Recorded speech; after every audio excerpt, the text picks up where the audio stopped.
During Dhanteras, people buy utensils. Do we know why? So the story goes that on this day, when the oceans were being churned, this is a story from the Puranas, the oceans were being churned by the gods, the Devtas, and the demons, the Asuras. And one of the jewels or the ratnas that came out of the ocean was the god Dhanvantari.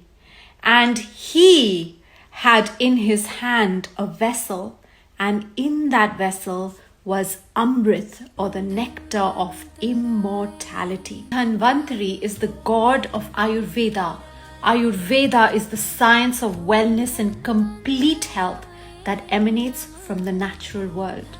This comes to tell us that dhan or wealth is health, and our health and wellness emanates from nature.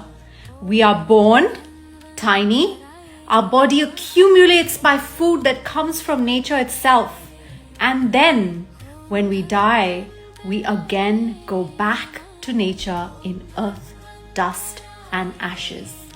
Therefore, the real wealth is that of health that we should celebrate today. And we buy new vessels because the god Dhanvantari carried the vessel in his hand, symbolizing Amrit or immortality.